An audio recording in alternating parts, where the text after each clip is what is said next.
Our final speaker of the evening before we go into the question and answer session is Mrs. Karen Lamoreaux. She's not from Thibodaux.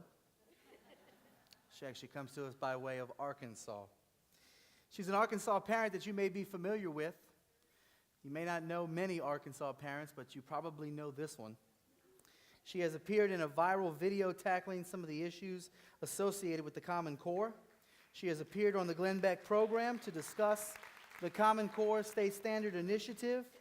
And Karen will speak tonight on how important the national networking of parents against the Common Core state standards can be an effective tool in the fight against Goliath. Please help me welcome Mrs. Karen Lamoreaux.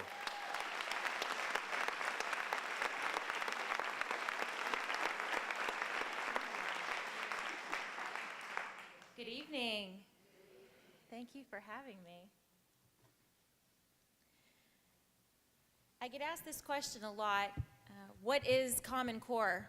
If you could give me the 30-second elevator speech, what would that be? And that's such a difficult question to answer because they purposely, by design, made this complicated for us to navigate.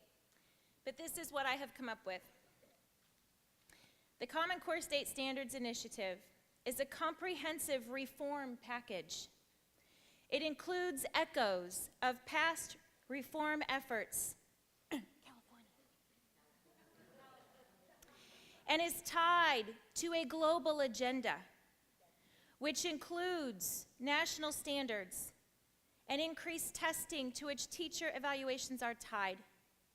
It also includes databases and sharing of our student data with the federal government and an undisclosed number of agencies.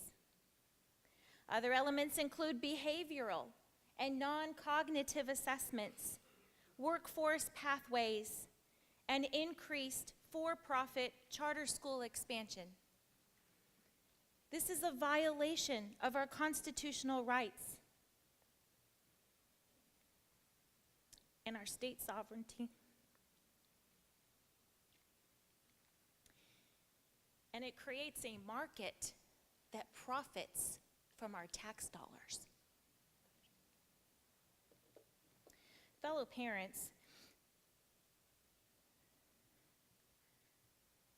6 months ago, my 4th grade son came home from school with a math assignment and immediately started crying and having the kind of meltdown that I know every mother recognizes. You know, the kind where they're on the floor, wailing. Oh, I can't do this. But this was different. This wasn't the kind of meltdown that I get when I say, why haven't you loaded the dishwasher 3 times? That's a different meltdown. This was visceral. This was a visceral response from my son. He could not do his math homework because he lacked the tiles.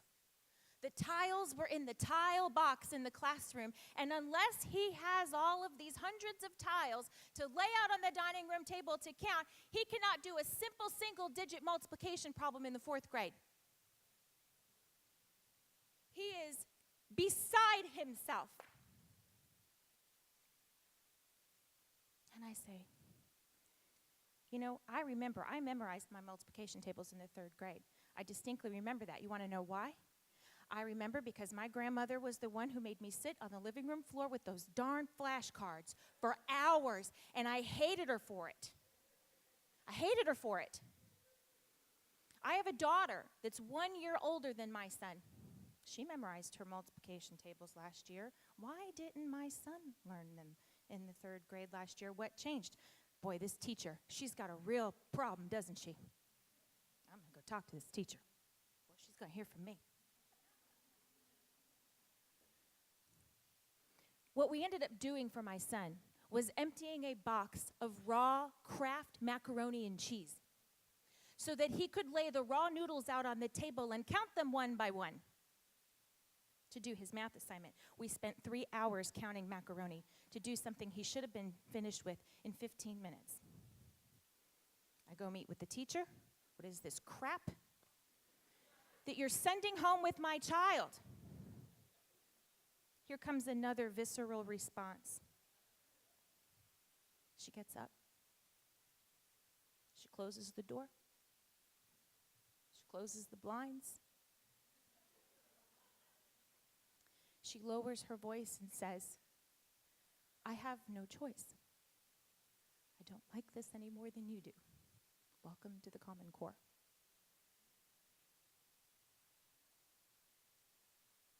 My husband is an engineer. This is the teacher talking. My husband had to draw these little silly circles and squares and count with boxes. He'd set somebody's house on fire. I'm thinking of leaving. This teacher is one of the favorite teachers in our school. My son was so excited because he always gets the bad teachers. You know, my son's not the most well-behaved kid. He's a typical 9-year-old boy at the time. And he got the one teacher that's known for mercy.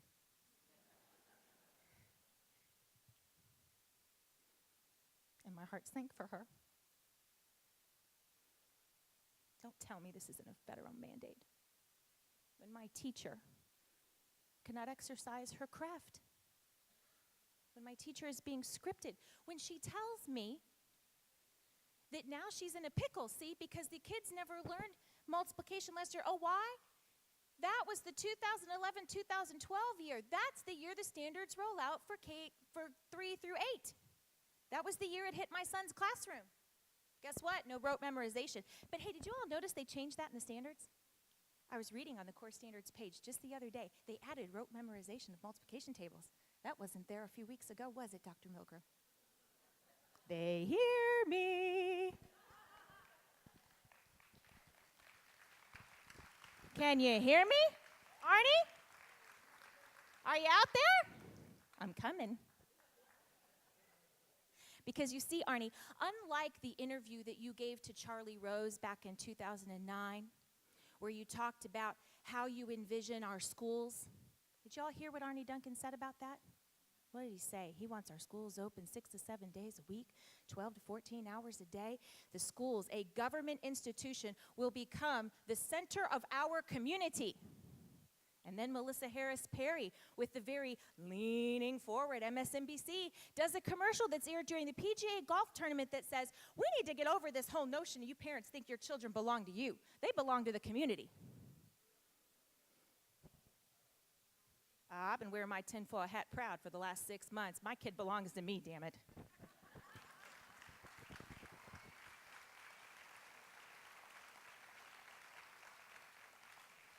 I pay your salary with my property taxes, and I want this macaroni math out of my classroom.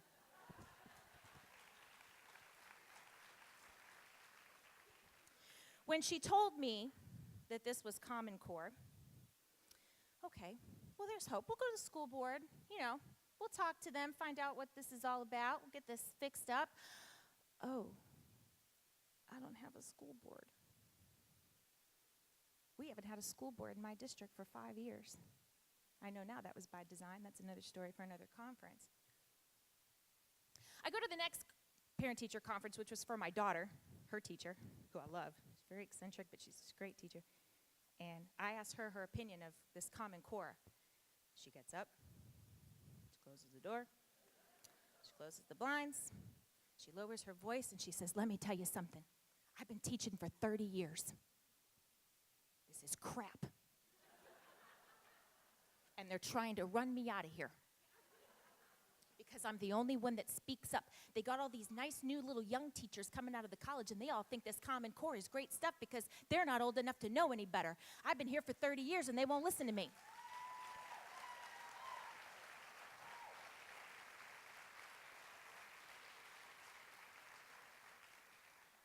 They don't want to listen to her. They don't want teachers. They want facilitators. She doesn't stand a chance. God love her. She says, look, if you don't like this Common Core stuff, the only thing you can do, the only way you're going to get it out of here is if the parents take it up. They won't listen to the teachers. We don't have a say in this.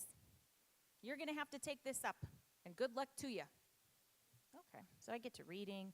I get online. I'm up all night long. All night long. till 2 in the morning. My husband says, why won't you turn the computer off and go to sleep? Because one thing leads to another, and where the hell have I been for the last 40 years? I thought it was Obama's fault. It's not Obama's fault. This has been going on forever. How did I not know that the Federal Department of Education is younger than me? I just assumed they were always there. I'm 37 years old. I'm from a generation that has already been indoctrinated to the point that we don't even understand the role of education in our country.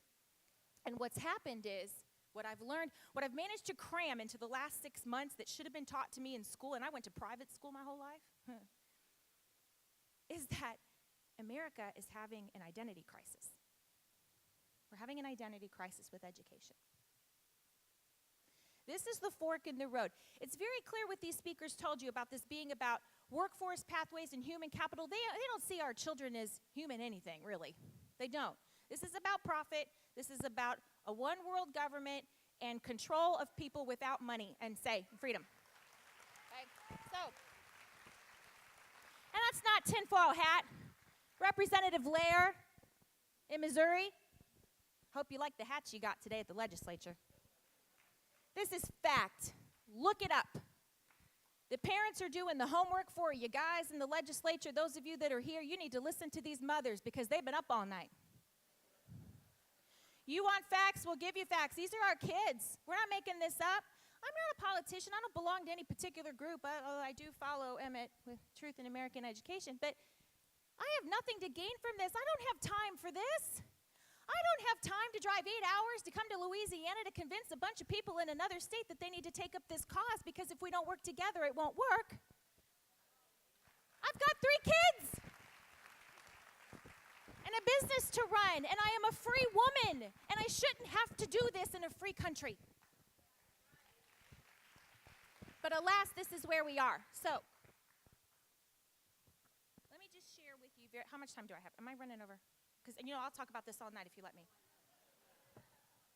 3 minutes? All right, I'm going to talk fast. You ready? Keep up. So we have the macaroni math, and I start reading, staying up all night. And I get to the whole thing about FERPA. What the heck is FERPA? I didn't know what FERPA was. What's a FERPA? Oh, there's no FERPA. Never mind. It never protected us in the first place. It was just sunshine and applesauce to make everybody feel better. Biometrics. They added biometrics to the definition of personally identifiable information. Why the heck would they want biometrics? Well, now we know, don't we? Now we know. They want to hook our kids up to all kinds of crazy Star Trek crap and start getting into their heads. So my daughter is sitting on the end of the bed while I'm boring my husband with, oh my God, you won't believe what I stumbled on today. Oh my God. How is this even real? It's like 1984, only 30 years too late. Right? You're laughing because you've said these exact same things. You are standing in your bedroom, in your bathrobe, having not slept for 3 days, going, how the hell did this happen? Where have I been? Where have I been? So my daughter says to me, what about the fingerprints? They've been doing our fingerprints at school for over a year. I know where I've been. I've been at work and in the minivan. That's it. That's why I don't know this. Because I trusted my elected officials to take care of me and my kid. I now know the meaning of we the people. You see? We the people means we doing this and pressuring them and educating these guys over here. That's what we the people mean. We the people does not mean I'm going to vote for the guy I think looks the cutest in his suit and his party line and hope to God he has my interests at heart because now we know better, right? Okay. So yeah, they've been taking our fingerprint. We have these little fingerprint scanners we used to check out books in the library. Oh no, I read that grit study. I read all 300 pages of it. Take a shower, wash my hair, march back to school, opt my kid out of that. No fingerprints. I want a card. I want a library card. Okay, so they did it.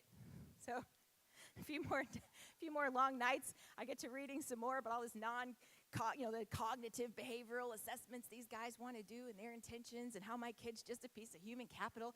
And lo and behold, Class Dojo. Do y'all have Class Dojo here? Huh, yeah, partnered with Pearson. Go opt out of that one too. March back up there. And I come to the conclusion that really the essence of this and the intent of the people behind this is to take away our parent rights. They want to convince the country that education is about the economy. They want to convince people that education is about economy. That's not what education is. Education is about creating free minds.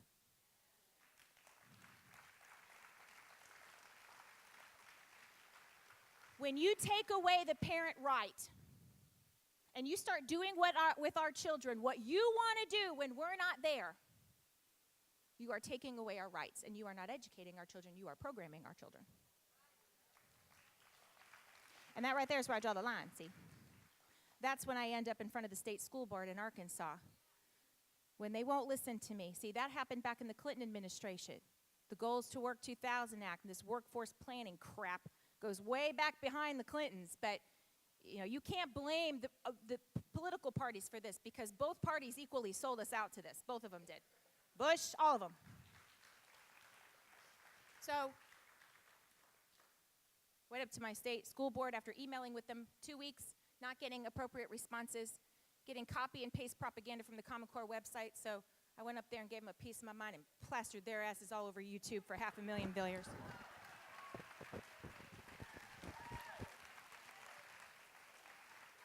Because it turns out that my legislators don't read the emails I send them, but they get YouTube videos and tweets.